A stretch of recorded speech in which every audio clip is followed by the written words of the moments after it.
Welcome to Scale With Us, the podcast for business owners navigating the absolute chaos of scaling a business and juggling all that life throws at you along the way. Each week, we'll be talking about our wins and fails and everything in between because let's be real, it's not all smooth scaling. So grab a drink, settle in, and let's get into it. I always get so nervous with the countdown. Every time before we start recording, it counts down, and then I'm like, what if I have nothing to say? then we talk for like an hour. I think we'll be okay. I think we'll be fine. Hello, everybody. Hello. Thank you for tuning in again to Scale With Us FM. So good. Haven't even started drinking yet. No, not yet. But we're going to Hooray. today. What are we drinking? What are we thinking? You've really taken the reins the last few weeks. I feel like I've let the ball drop. Yeah, where are your drinks? Well, Mama brought a little cooler. For lunch. So I don't know if anyone knows this about me, but I really like margaritas. What? Shocking. But it's very, you have to make a margarita or go and buy one. And the ones in the cans aren't generally that good. But I have been drinking these Mexican ones and they are great. Oh, really? Really, really great. My favorite is the classic, but I couldn't get any classic. So you've got a choice today of a spicy jalapeno one or a passion fruit. Passion fruit all the way. Oh my God, I don't like I'm not spicy. a spicy girl. No. Okay. All right. Well, I will go Oh spice. my God. It's going to be a is bit it spicy? the spicy one. Yeah. Yes. Oh, like okay. chili spice. Not not like, how we had those drinks last week and I was like, it tastes like Moroccan spice. Not like that. Yeah. No, yeah, they this were is bad. ready. Just for proof for the audience back home. Taste it. I haven't tried that one actually. Oh no, your face. It's strong. Serves two, this can. It does serve two. That's another reason I like it. If you know anything so about good. me, when I make my margaritas at home, They're strong. when I make my margaritas at home, like we've got two like shot glasses. Your face, you don't have to drink it. I don't think I will. You're not a big tequila person, are not you? really, no. I'm a little bit traumatized, I think, by my younger years. Do you want my Stanley? No. No, I'm fine. Well, I will drink mine. Mine is I delicious. will drink it though. I will. But yeah, tequila's just not my jam. Well, if you don't, I know someone who will. Yeah, I It's don't. me. So I've got to drive home later, so. Yeah. But I am going out for drinks this evening, and we're going to a place in Ooh. Manly called Hugo's, and Love Hugo's. so good. It's like one of the best spots. Such a good vibe, and they do a spicy mug there that is just one of the best ones, I reckon. Have you been to In Situ? Yes. Oh, many their times. apple crumble martini. Oh, Oh, see, My- I'm not into those kind of drinks. I oh think my I think I God, like no. the sour, like the punchy ones. oh, like I have dreams about this. oh, Like Like I love it so much. I special haven't had it dreams? for many years, so I'll have to. Move Next over, time I'm Clint. seeing you in Manly, that is what we're doing. okay. I had forgotten about it. You have It one was of so those, and I'll have a good. spicy mug. Okay, done. Cool. Cool. What are we thinking about today? Well, I wanted to share with you this Aw. little cookbook. Here's something you prepared earlier. Yes. So this is the Eat with Purpose cookbook. Oh, you even talked to camera for this yeah, one. ooh. So this is written by Frank Grief, who we both know Yeah. personally. I met him many years ago when I was working at Chadwick. He started his company with his brothers, and it was called His brothers Real- and my brother. Oh yes, that's right. That's how you know him. Yeah. Yes. And yeah, then so I met Frank, I don't know, 10 Amazing years ago or story. something. Yeah. Such a good story. For anyone listening, if you haven't heard the story, go to Frank's podcast, Chew the fat. Chew the Fat. And Amazing conversations. I love the podcast. Amazing, amazing conversations with If you like ours, wait till you hear this. yeah.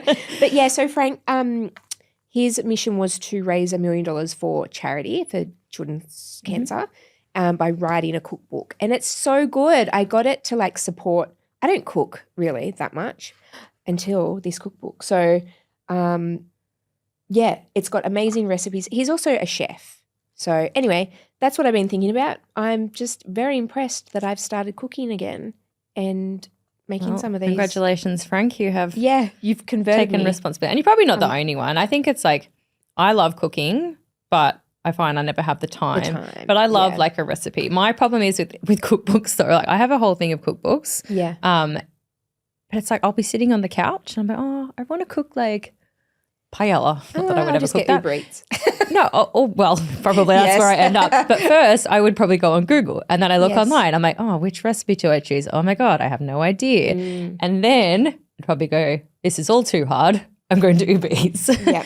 But the good thing about this, so good. Yeah, the recipes are amazing. But he's got a little QR code on each one so you can watch him cooking it. Yeah, because he's got his cooking So videos. good. Anyway, that's what I've been thinking about. I'm just very impressed that I've started cooking again. So shout out to Frank. Shout out to Frank. And definitely go on and buy a book because it's for a good cause. I bought 2 now. I bought one as a present, one for myself. It's a great cause. He's a lovely guy and, yeah, amazing story. Go to his podcast and check out his story and his guests that he has on there. Yeah. It's amazing. And one of my favorite things he's doing lately with his videos is he does like food-related business analogies. Ooh, I love so that. he'll like chop up the carrots and make it a story about team or people. Yeah. I'm like, I love a food pun or an analogy. Yeah, I love that. What about you? What have you been thinking about? What's happened this week? Not a lot? Okay, great. Moving on. Yep, we're done. That's me.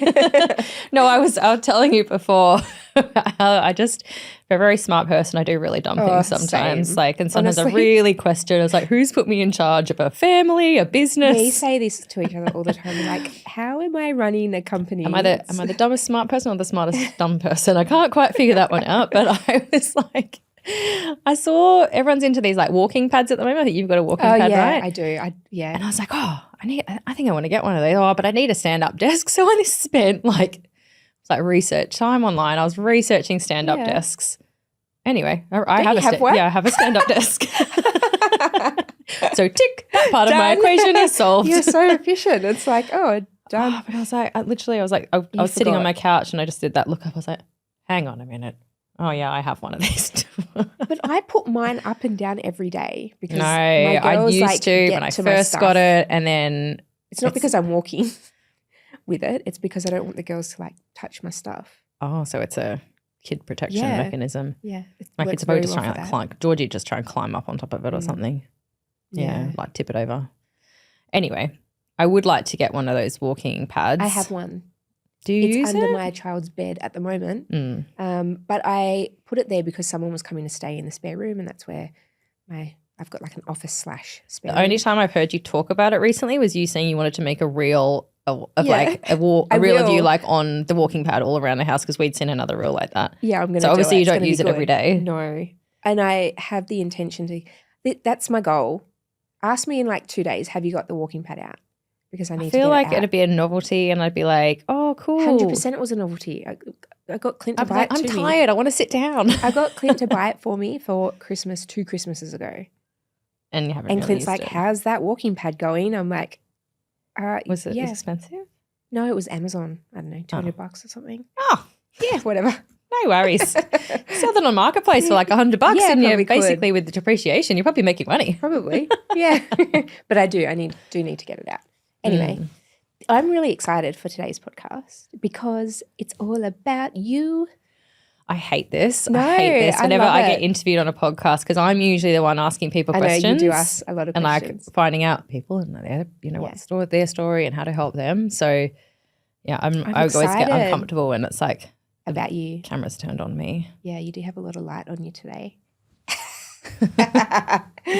Okay, so let's get into it.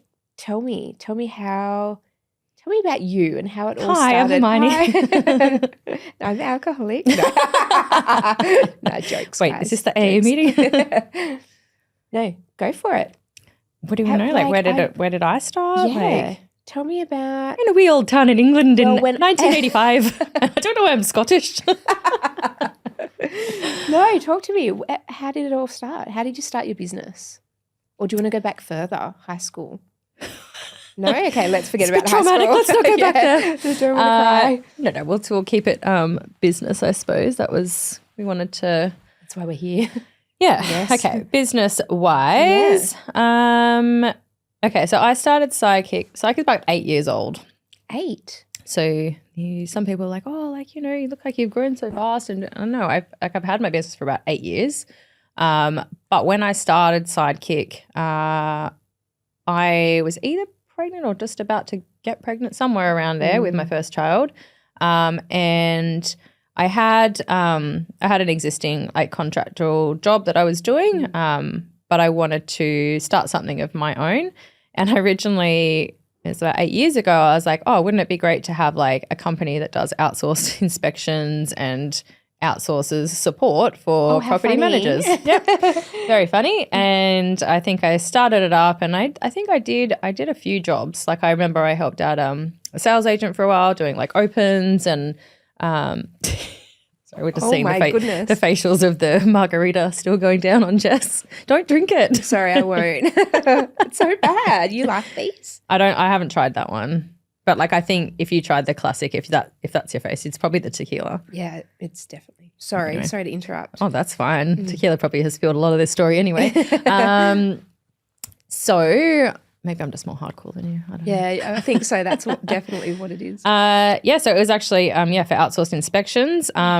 Very quickly, I think when I realized I was pregnant, I'm not going to be able to like go out on the road and do inspections. And I had plans to like bring on inspectors and all of that kind of thing.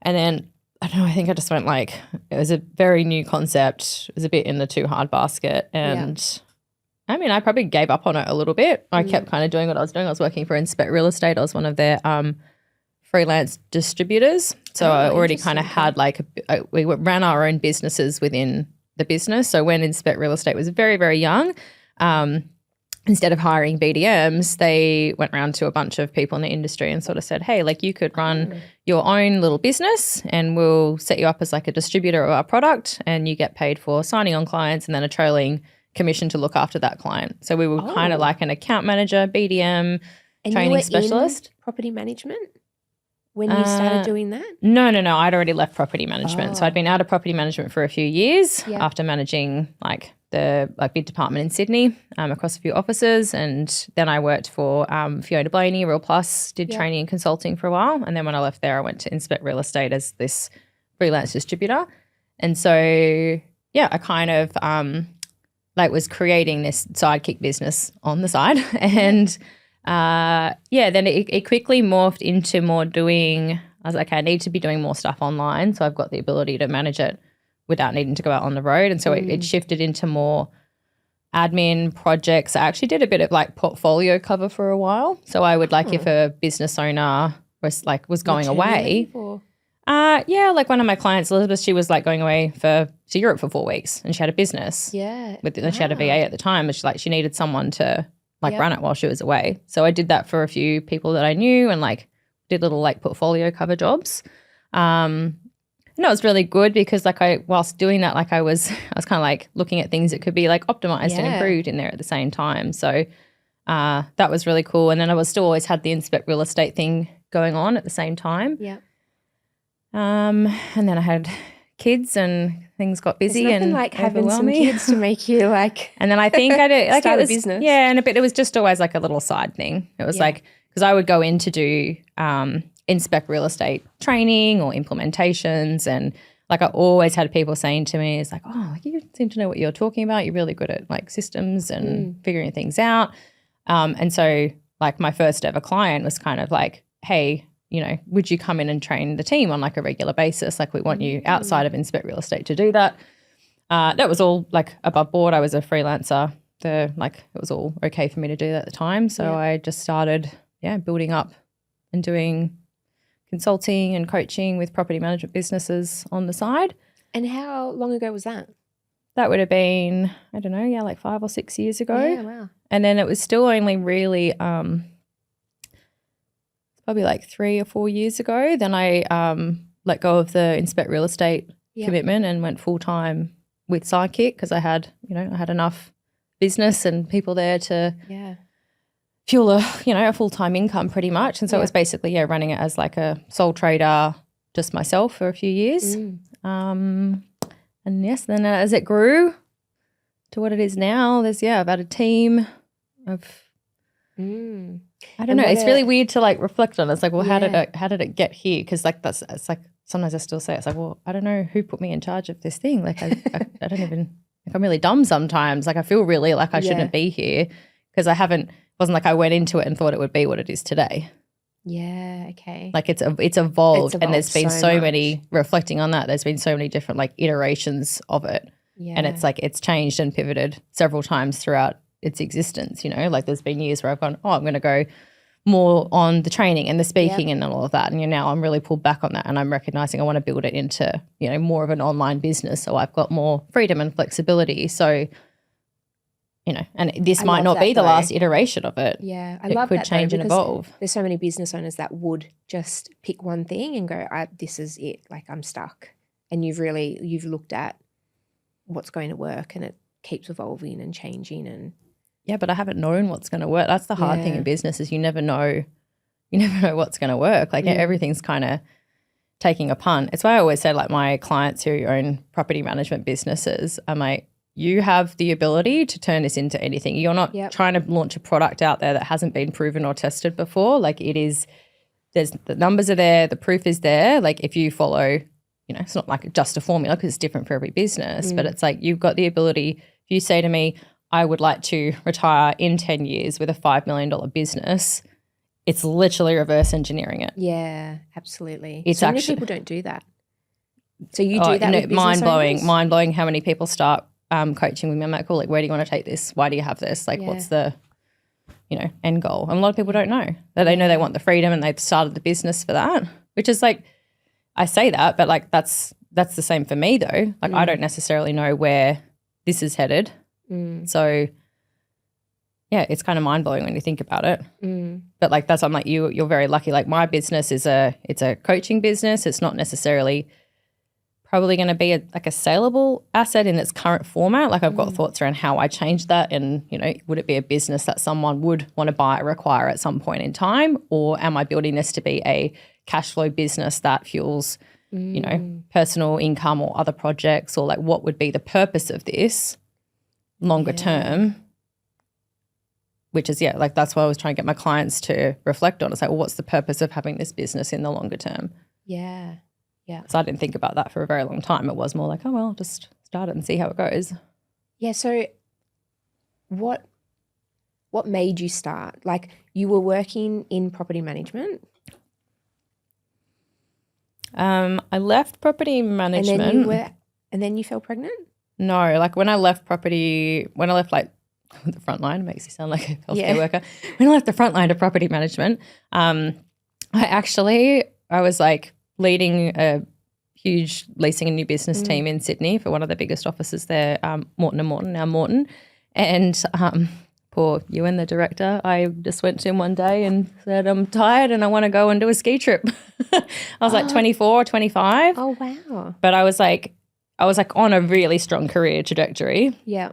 Like, you know, there's sometimes up on, like what would have happened if I stayed on that career trajectory. But a few years, I think before, I'd worked in London for a bit, and then when I'd come back from London, I had broken my leg before I got to do a ski season when I was on my travels in my younger years. How did you break your leg? Ice skating. I moved to, I saved up, I was living in London. I saved up for a whole year to move to Whistler to do a ski season. And on day 3 of being in Whistler, I went ice skating with my new housemates, and I broke my leg and had to cancel the whole ski season and come home. And so then I came back. I worked in Sydney. I worked for that was my career, property manager up to managing departments, all of that over a few years in Sydney. But then I had some friends in Whistler, and they're like, hey, we've got a spare room for this season. Do you want to come? And I think there was that part of me that just went, hey, if I never got to do that, and if I don't, you know, if I don't go and do that now, it's always going to be there. Which also, like, reflecting, it goes to show that, you know, you'd look at me now, not tooting my horn, but you're like, okay, you're successful and you've got your own career and all that type of stuff. It took a different trajectory, but things will always still work out. And I'm going to hold that lesson, like, you know, for my kids and stuff, when things go wrong or don't go to plan, or they want to go and maybe do something that's not on the path that maybe I see for them, to go, okay, there's other ways to be successful. But yeah, so I think then when I came back from that, I worked for the training and consulting company for several years. So I didn't go back into the front line of property management. Then I was always in that supportive role. and that was like a 9 till 5. That was still a corporate role. And then, I think I got to a stage where like I wanted more freedom, control and flexibility. Yeah. And I had Andrew from Inspect Real Estate offered me that opportunity to come on and be, almost like be my own boss within a bigger business. It's a great little business model. Do you Yeah, think it is? Did it work well? It definitely worked well to grow that business for sure. Yeah, interesting. Yeah. Once it gets bigger, it's harder. Like they had to, bring everything back in-house to, bring back the control, and now they've, publicly listed and been sold or whatever has gone on the last few years. So, sorry, not public listed, been sold. Yeah. And then, I was already out before that because I was like, okay, then I knew that what I had legs, and so I had to back myself and go, right, I need to go full-time in my business to be able to make sure that, I've then got something that I'm in full control of, because whilst we had that, I was selling and maintaining someone else's business at the end of the day. Obviously, I benefited from that, but then for me to have full control and do what I wanted to do and all of those things, going full ball in Sidekick allowed me to do that. And so working in property management, did you actually like working the day-to-day in property management, or was there so many bits in that where you were like, I need to help change this? I did for a long time. Like I was good at it.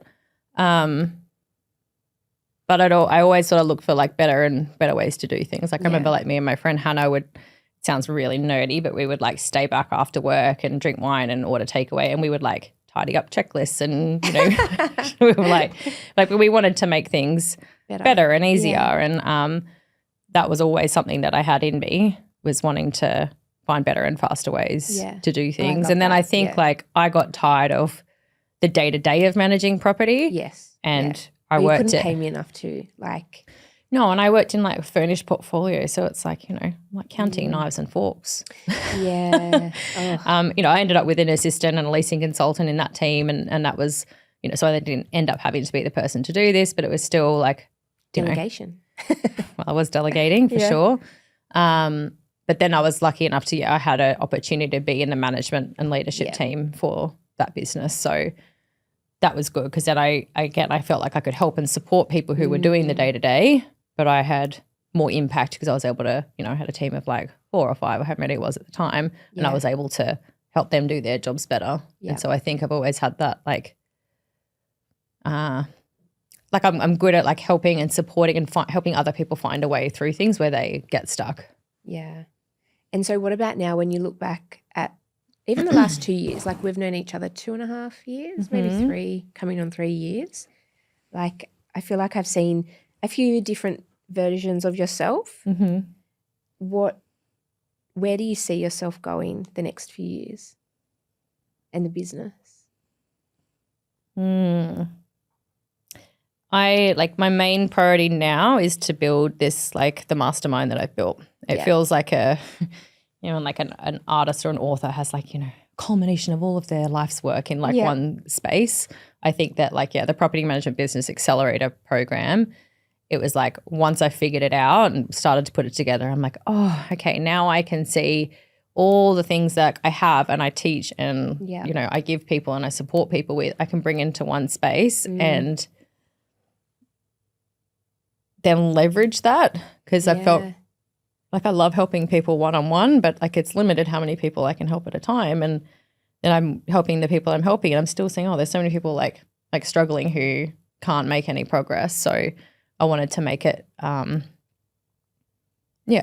I can help more people. Because I look back at my journey of like starting and growing a business, and like it's hard and you've got to figure so much out on your own. Like, and you've got to make so many errors and mistakes and wrong turns and double back. And like the ways that I've fast tracked that, if I look back in my journey over the last few years, it's like the coaching programs that I've done. Like I was, for sure. Like I was lucky enough. One of the coaches I had, like Kylie Ryan, she really taught me like how to coach. Like that made me like a much better coach as far as like, instead of like telling people and training people, like I learned how to coach people and coach other people to an outcome. And then that's where I did all my NLP. With her as well? Yeah. Oh, okay. Yeah. And then, you know, like I've had a few other business coaches over the years. Obviously, you know, I've done work with Steph and Tim from Success School. Yeah. I'm currently doing some work with Simon Bowen, who runs the Models Method. So like I'm like looking for ways to, well, I always have looked for ways to shortcut my pathway to success. Like, and sometimes you got to invest money in that. Yeah. But, you know, some of the things I've learned even from, you know, like one masterclass or one coaching call have gone, oh, wow, that's just saved me, you know, a whole day of research or 3 months of pushing something in the wrong direction where I can actually now move forward in the right direction. So I'm just constantly seeing all of those things that I've done over the years as being like shortcuts to where I've got to. Yeah. And that's what I, you know, in doing coaching for other people now, it's like, well, I hopefully clients, like I'm helping you shortcut, you know, your pathway to where you're wanting to get to. Yeah. Would you say that's one of the biggest wins that you've had throughout growing your business is you helping other people?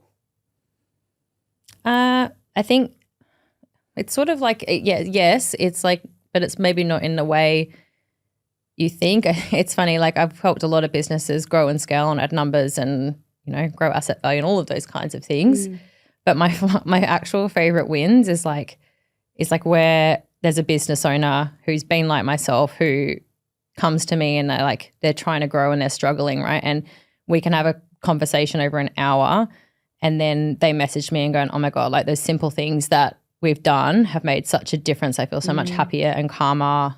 Or, you know, another example, like, oh, like I've just been able to take like my first holiday in my business that I've ever been able to take because of the changes that we've been making, or, you know, the income that we've now created. Now I can do I X. love that so much. So it's more like that's where I kind of get the kick out of. It's not, and that's why we say like, why have we got the business? Like, why are we here? And like, what do you want not just business to look like, but your life to look like? Yeah. Because that's what I'm building for myself, right? And that's for my business in Sidekick. It's like that's what even from last year to this year, I'm like, cool, I want to travel less, be on the road less, do more online. So now I've got both my girls in school this year. I want to be there. I want to be around a bit more. Like I still want to, you know, work hard and push hard, but I'm trying to make it more fit the lifestyle that I want to live, and like booking my holidays and traveling and all those kind of things. So talk to me a little bit more about being present with your family while working, growing a business. It's a juggle, right? Okay, it's a constant work in progress. Yeah. It's not perfect by any stretch of the means. I have to continually correct. Like I'll go, you know, cool, like as of this week, I am making sure that if it's not working hours, I'm going to be fully present with my kids, and I might have a few days and then, you know, stuff comes up and then I get busy and I'm trying to like split focus and juggle multiple things, or I say I'm going to take a full day off to, you know, be with my kids, and then I'm like, oh, but really I need to do a bit of work, and there's no perfectness to it. And I think that's probably the biggest lesson the last year is that to let go of the view of perfection, because I was holding myself to a high standard of like, okay, well, I want to grow and scale a business, but, you know, also I want to be like a fully present mom and like be there for everything. And like the reality is I can't. Yeah. There's going to be things that come up in business that I'm like, okay, well, it is actually more important for me to do this for the future of the business or this project or this client than, you know, maybe be able to do the third Easter event at school for that year. Ridiculous. You know, and like it's hard. Do you get mum guilt? Yeah, for sure. Yeah. But I think I try and make sure I'm there for like enough of it. Yeah. But like it's again, as I said, it's a constant correction, and that probably sounds more harsh and self-critical than I mean it to be. It's more having the awareness to kind of go, if I sit down at the end of the day and go, I didn't do very well today, as like as far as like juggling it all. Yeah. Well, actually, probably I did. If you flipped it, I probably did a good job at juggling it, but I probably didn't have the intention around that fully present time as a mom and fully engaged in, you know, the work that I was doing. So I think the constant correction is more probably a constant reflection. Like I'm always like, I'm my own worst critic. Like I'm always thinking, how could I do better? Yeah.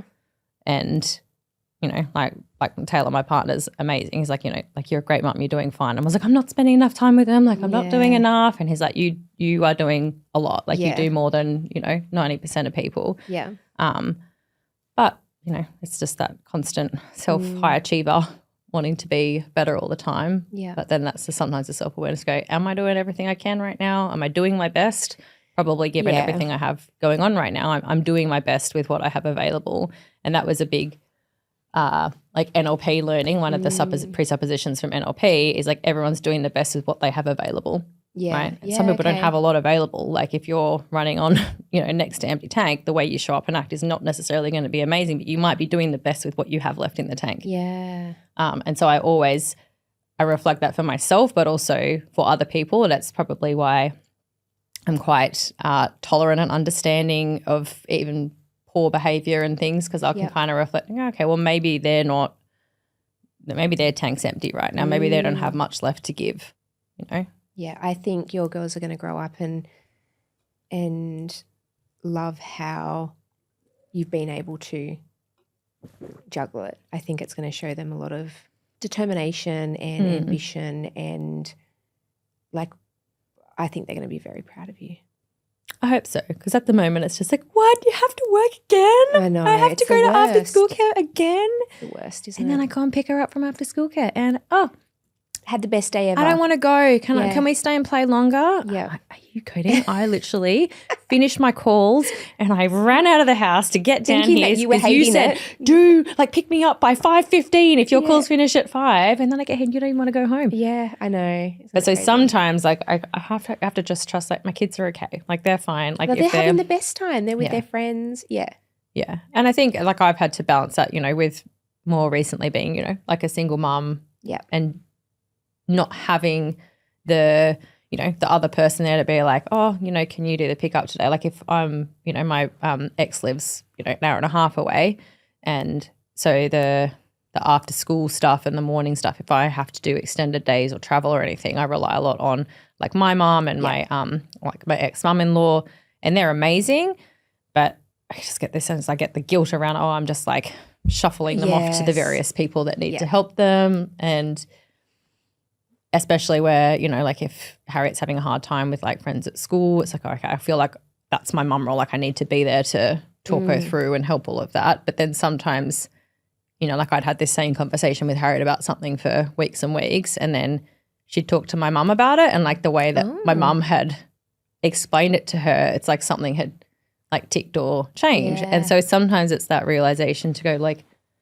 yes, I'm responsible for raising and shaping them, but so is the other people around them. Like they're learning from school, they're learning from teachers, they're learning from grandparents, friends, you know, parents, relatives, like all of those kind of people. Like, and like I'm doing the best I can. Oh, you do, and I'm trying to build something bigger, right? You know, like we were talking about like points last week. I've worked hard and now we have enough points to take the whole family to America for 2 weeks, and they're going to go to Disneyland. Like that's incredible. Pretty cool. So and that's, you know, they're going to be 5 and 8. Like they're going to remember that trip. So to be able to do that stuff. Yeah. And a lot of people don't do that or can't do that. No. Oh, like Harriet's clocked onto it lately. Like, because like she's like, oh, you know, like don't work, blah, blah, blah. And I'm like, well, you know, you keep telling me like you want a pool again. Like you want a house with a pool. Like mummy has to work hard. So she's almost like sometimes work more, mummy. She's like, so if you work like now, does that mean like we get the pool and the dog and the backyard and the big house? And I'm just like, yes, honey, yes. Probably like in a long time. But yes, one day mummy soon. Work. What's something that most people wouldn't know about your business journey? Oh, that's a good question. Yeah. People wouldn't know. I mean, maybe people wouldn't have known about the, you know, how it started with the on the side within doing other things at the same time. Like it wasn't like a cool, I'm opening the doors from today. What's something a bit more I don't know, like I fully work from home. Like I literally everything happens from home. We were talking about before. Like I actually wouldn't change that. I really like working from home. Like even we had lunch before we started recording. Yeah, I think I'd always try it, even as the team grows, onshore, offshore, whatever it looks like. I think I'd probably still have a work from home environment. I do believe in that, and I do believe it provides even employees with more work-life balance and flexibility. Yeah. Yeah, for sure. Less overheads too. Does mean that sometimes, like, I literally, like, I feel like almost like run late for my meetings sometimes. You know when like a meeting's like really close to home? If I know like, okay, my call start at 10 today. I've got heaps of time. And I'll be like, go to the gym, rush back. And I'm like, it's 10 to 9. Quick, yeah, how am I late to when that meeting is at my house? Oh, I've got a funny one. I know a funny one. So because you know how I spend a lot of my days on Zoom? Yeah. This is more about me than the business. But I spend a lot of my days on Zoom. And it's funny because like Taylor moved in towards the end of last year, and now sometimes he's working at home at the same time. And like I came out of my office the other day and I'm like, I'm done up, got my thing on, like I'm like dressed at the top. And business up top. I had like my gym tights on and like they were short. So he's like, are you wearing pants? And I was like, yes, I'm wearing pants. But like, so sometimes on the bottom, like I'm not dressed. Yeah, I used to do Zooms when I was doing all my like sales calls. I usually have pants on. It's not like, just my undies. But I would be in my pajama bottoms. Like in winter. In winter, yeah. I'll do truckies on the bottom and It's all business up top and down the bottom. So maybe people don't know that about me because they only ever see me from the top up. I don't know. Were you thinking, is there something you were thinking more than that? Were you trying to pry something I was out of me? I don't know. I just thought, maybe you've got some, I don't know, some goss. I mean. On yourself. My goss on myself. As I said, like for many years I didn't know what I was doing or where I was going. I've only really got clear on that the last maybe even like year or two.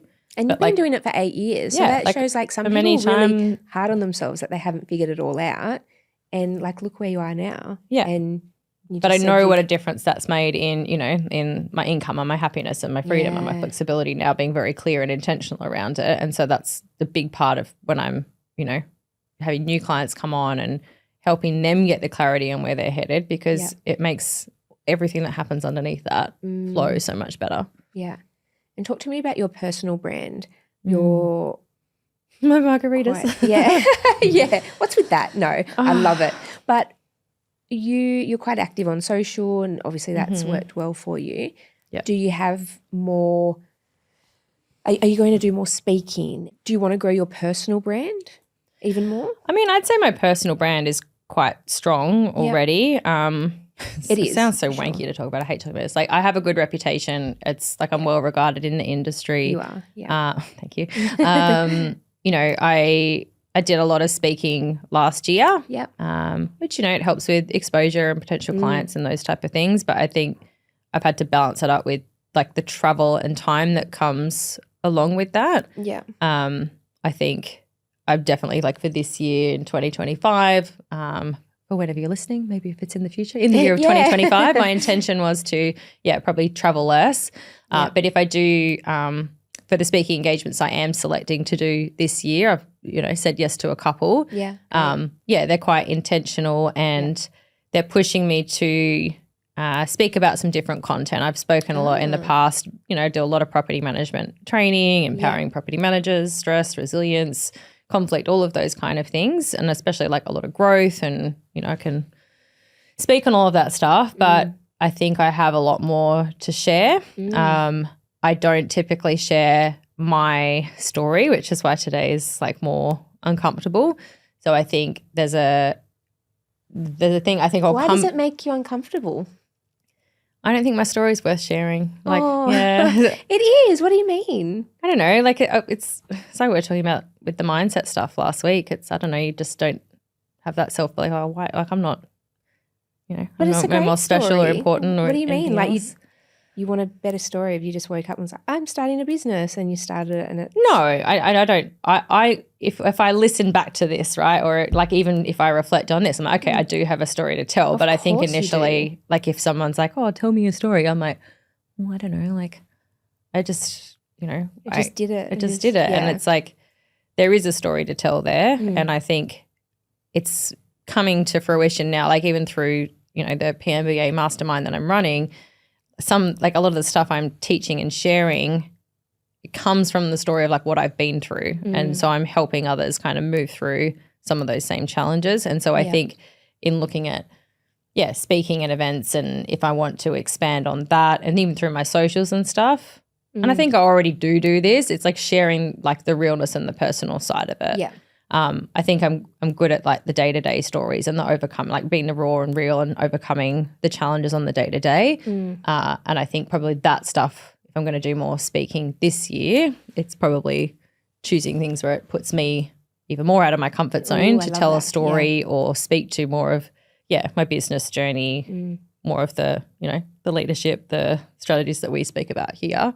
Personal branding, do I think it has a big impact on the success of the business to date? Yes. I think it's good. If you look at my following, like I've got a much bigger following and engagement on my personal brand than my Sidekick brand. I still do the Sidekick socials and all of that kind of thing. But I'm a big believer like in that human side of business. So I'll continue to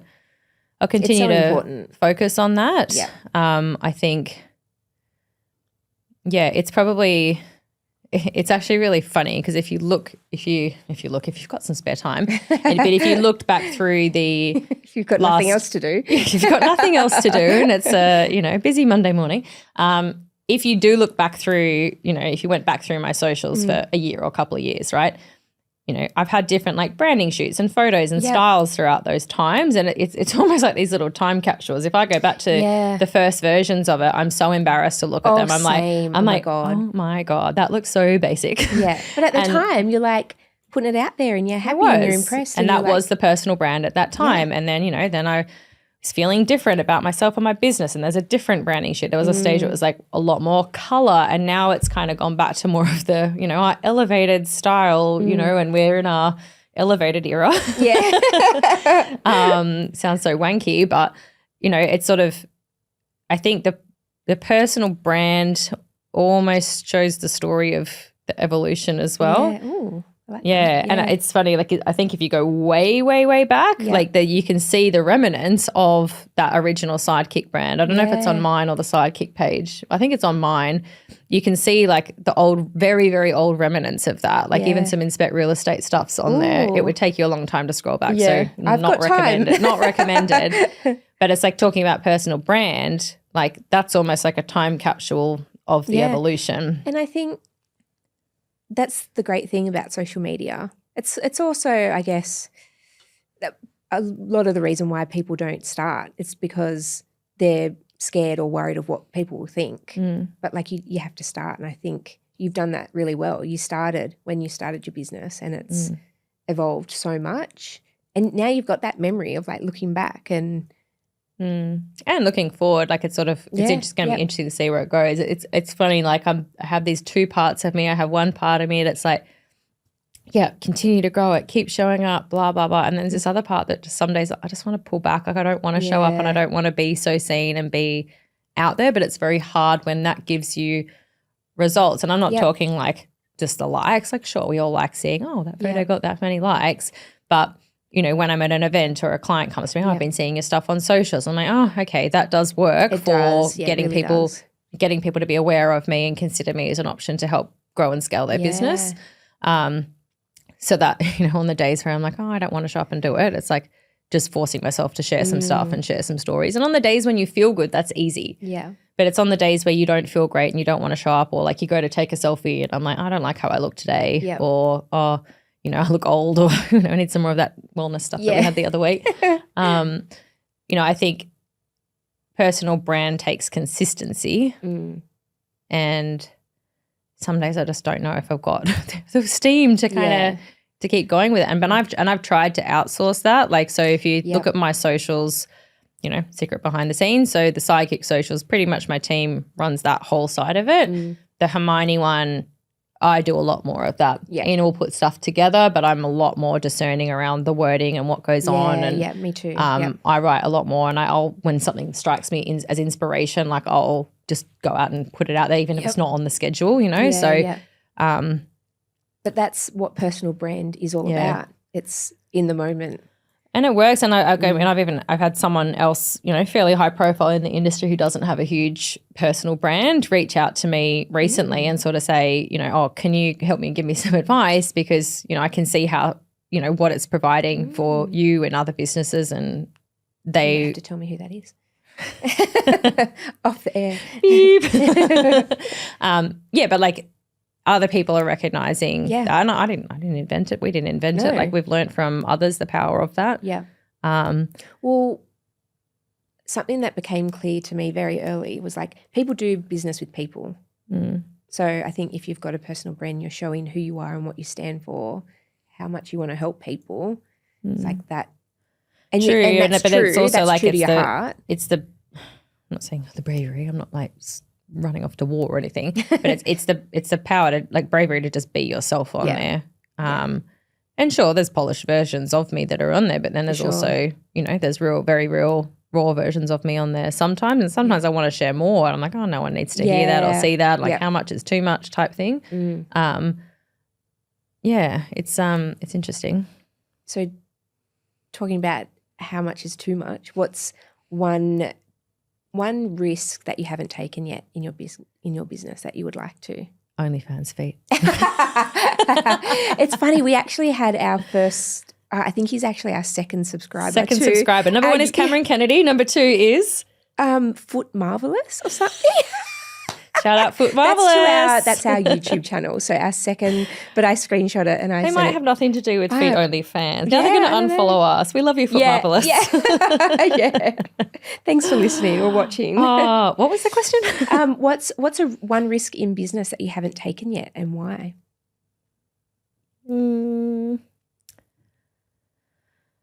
Just to go bigger. I just hold myself back so much. Yeah. You might, look from the outside, like, oh, you're not holding yourself back, you're out there. But there's a lot of opportunities. There's a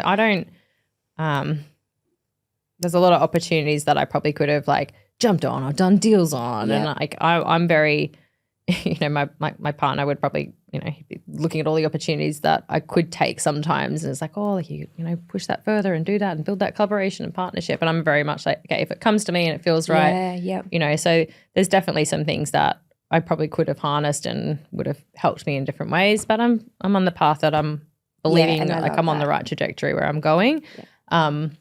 I think if anything, it's just like not that's like we were speaking about last week. It's not believing that where I could take this to is 100% possible and within reach. And I'm starting to, see how that's possible. And I think it's like all the stuff we're talking about with balance, though. It's like I've just got to balance that with I could do that and I could believe that, but I would have to sacrifice probably a lot more of what I want with family to be able to achieve that, right? Like if I got a nanny morning and evening and I worked, 12-hour days or, I don't know, maybe I wouldn't have to do it like that. There's probably different ways to do it, but a lot it would have to change to achieve the big goals that I have in like that, shorter period of time. But I'm okay to achieve that in a longer period of time. Like I'm looking at that going, well, I'd like to achieve what I want to achieve, but also make sure that I'm living my life. Like I'm not just here to work and pay the bills. I have to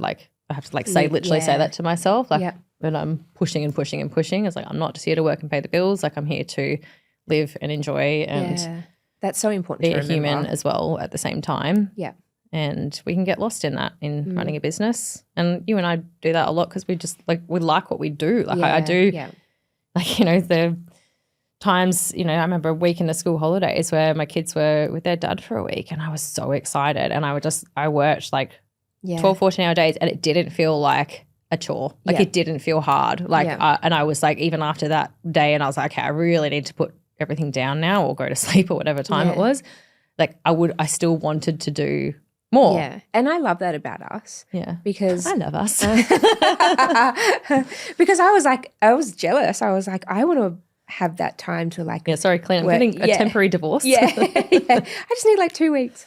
But I think so many people find their work as draining and a chore. And look, it might be because I haven't got certain things set up, but you might just be in a funky phase. I had a client last month and she was like, I'm just not, I've lost the mojo for it, but even throughout that simple conversation, just by talking about the business and the goals and the vision and kind of like thinking creatively about some things, like she was starting to get the mojo and creativity back, so it's normal to have those periods where we don't, and there's definitely been periods where I haven't felt like that when business has felt hard and heavy and not wanting to show up. Like, and there's been days I wanted to quit it and finish it all and handle in. Like there's been many days where I've gone, you know what, I don't think I'm going to do this anymore. I've gone on to Seek. I've started looking at jobs. Really? Yeah, 100%.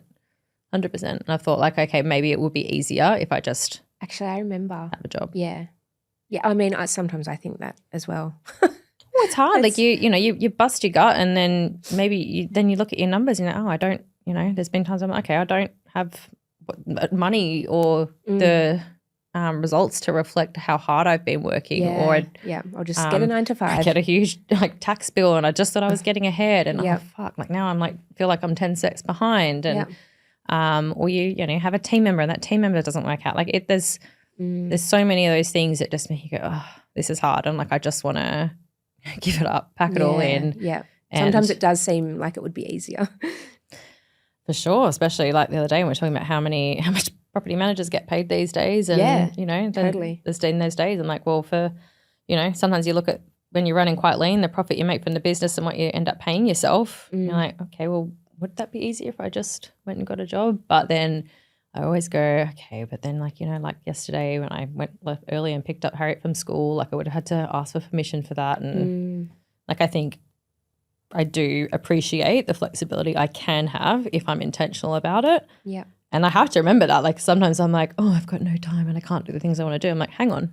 Like I'm the business owner. You are the boss. I can change things. Like sometimes not immediately. Like there was a stage last year when my calendar was like so booked up and like it wasn't flowing, and like I was working hours. It didn't work with everything. And it got to that point and I kind of then went like, okay, well, I need to make some changes in the schedule. It's looking forward. I can't make those changes for a month, but I'm going to start blocking out that time now so that the schedule does start to free up. Yeah. And now it's like, it's even something like, okay, well, I wasn't getting time to go to the gym, whereas like now the gym is in my calendar before everything else. So, but like, and it's blocked out. So and because I generally have to go to the gym, like say after I drop the kids off in the morning, and that sort of, it does eat into my workday a little bit.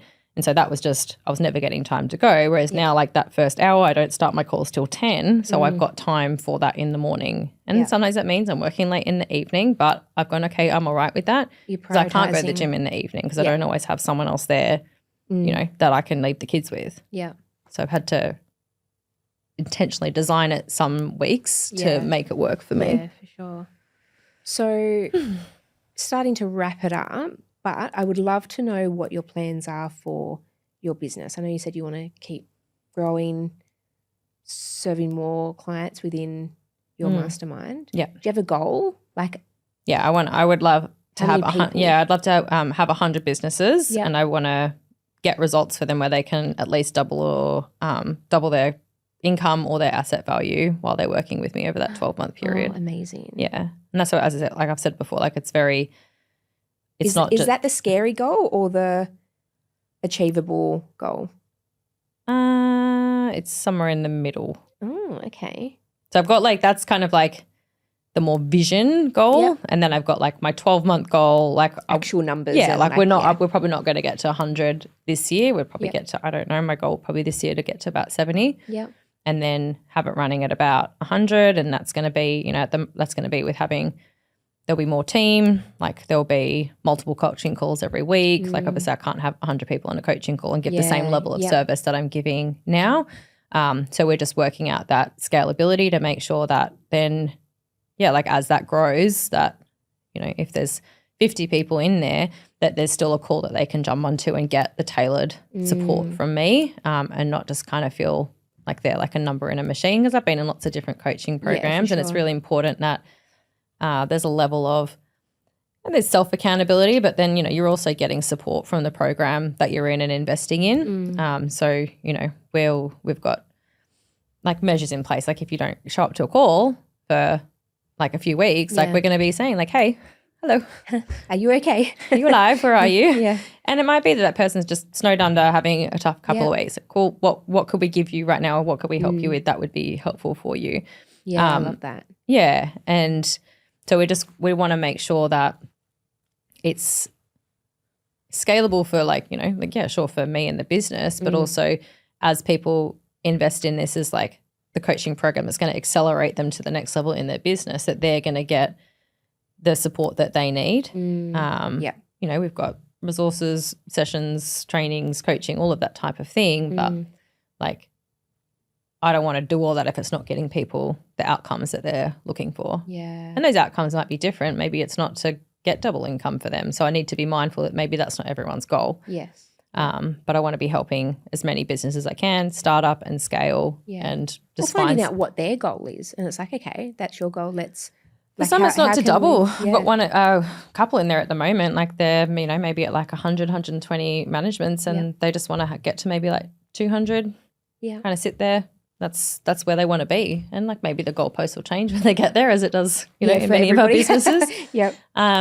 But really, I suppose, maybe instead of the numbers, it's really about how I just want to make sure that whatever goals that they're setting, like we're getting people to where they want to be. So that's my focus with the business, and I just want that to be the go-to place. If you want to start or grow your property management business, like this would be the supportive space for you that you need. And like that's what my client and like that's a lot of my clients say that, like it's a really supportive space. Like we've had people show up on the group coaching calls like and end up in like tears because of what they're going through, and it's no one's like, oh, like everyone's, you know. Everyone gets it though, right? They're like, everyone's in business. We've all been through those highs and lows and it's so beautiful. And I hear like, oh, like so-and-so reached out to so-and-so, and, you know, it's going to be really important for me to maintain that community. That feeling. Yes, because, for sure.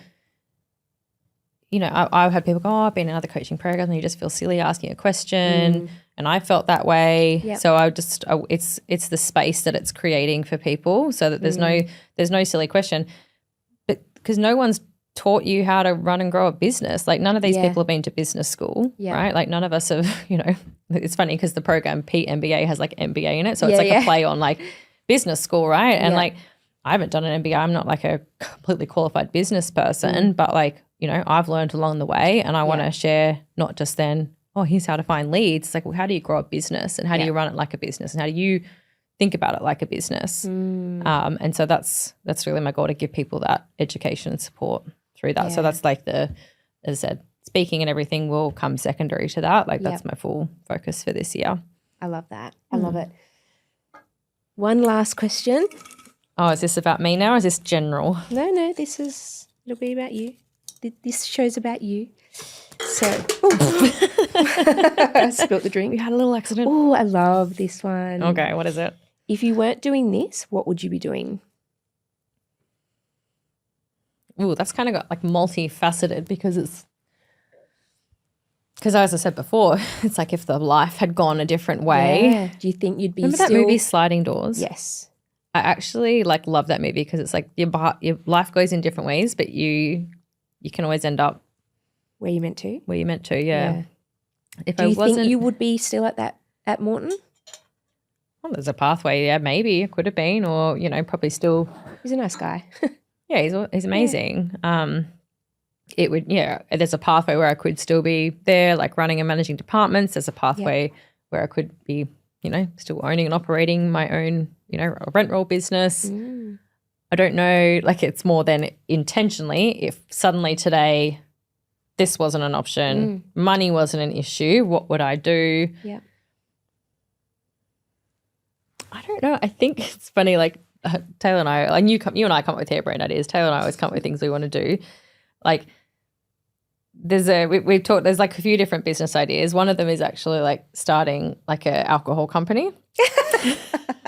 Which sounds like, funnily enough, with it's like margaritas. Well, like with mezcal, which is like it's a different kind of tequila, like a smoky tequila. But we've also like we wanted to like open a, you know, like a restaurant, like a interesting burrito bar, like with margaritas type thing. Because like we both, I don't know, we love entertaining, we love talking to people. And then I think, oh God, that would be really draining and exhausting. There's probably not a lot of money in it. I don't know. It's funny on the days when like business gets really hard. Sometimes I'm like, oh, I just want to like go work in a cafe and make coffee and talk to people and just have no like not the big crazy responsibilities. But you know, then I'd probably have a cafe and then I'd be like, okay, how do I make this more profitable? And okay, what if we open a second and then location? You're back to owning a business. So probably you'd come full circle and be in the same position. But yeah, I don't know. What about you? Would you have any aspirations to like grow a rent roll of your own? Yes. Or- yeah. That's it's something that I've got a couple of people I've spoken to about this. Yeah. So yeah, definitely it would be something in the future. Maybe not full time, but to be an investor in that. amazing. I have an idea for the program where I would have like an investor program as an investor part of the PMBA, where I would like help people invest in and become a part, like owner in their business. And then I've had other ideas to start That would be the rent best. rolls. Yeah. So there's some potential options to go in different directions with it. Oh, I can't wait to see if you, not if, but when you do something like that. Yeah. It'll be amazing. Maybe in the future at some point in time. But what about you? What would you do if you weren't doing what you're doing right now? Oh, back to you. Deflect off me. Back to you. You're talking about me for an hour now. You're like, thank God. I'm really hot. It would probably be something to do with real estate. I really want to be a developer. I'm going to do that soon. I would have loved to. Yeah. Be like a property developer. Yeah. Like you're just like a savvy investor and have like lots of investment properties. And Clint and I actually have like you and Taylor, we have many business ideas. What if we did this? And oh my gosh, and how much money would we make? We talk about stuff all the time like that, but we actually do have an idea because we're going to need a bigger property soon. Our house has been amazing for, our first house and growing our babies, but we're running out of room. So we are going to buy a bigger property. In Sydney next to me in Manly. And in Manly, huge property in Manly with all my money.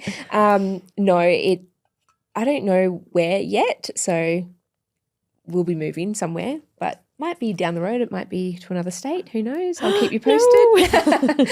I'm going to speak to Clint. You're like, I have to put a stop to this.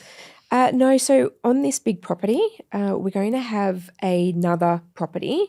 It might be maybe like one of those brand new shed type of things, but turn it into a bit of a co-working space, somewhere for people to come and shoot content. So indoor, outdoor, like different spaces. There might be a recording studio there, but just somewhere that people can come and either co-work or stop in for the day, shoot some content. Like beautiful, aesthetically kind of pleasing place. Like I'd if you imagine. think of the Studio Co on the Central Coast, like that, but in a shed, but a nice brand new shed. With air conditioning. With aircon, yes.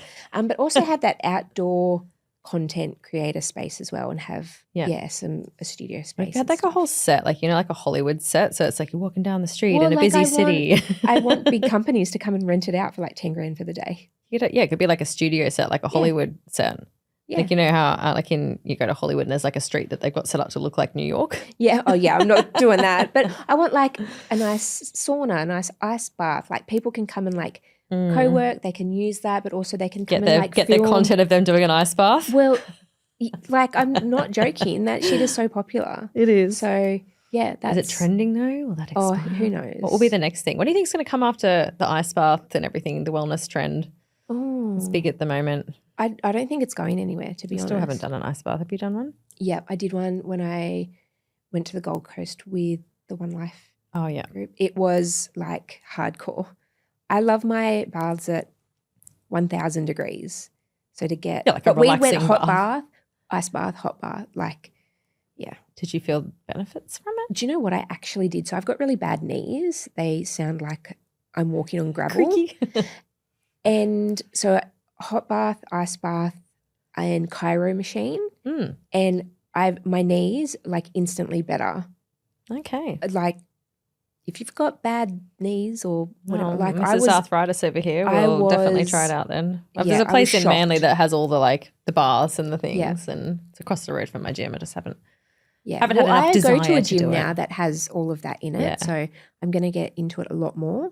Yeah. Maybe we start a wellness ice bath. Oh, maybe. There we go. Another business idea. All right. Well, thank you so much for sharing, as always, your story. Oh, shh, not about me. It was, and I loved it. Thank you for having me on my podcast. Oh, no, thank you. Thanks, everyone, for listening today. Yeah. If you've enjoyed today's episode, make sure you subscribe or follow on your favorite podcast platform and shag a friend. Only if it's not going to get you in trouble. Yes. Shag a friend, and we'll see you next week. Bye. Bye.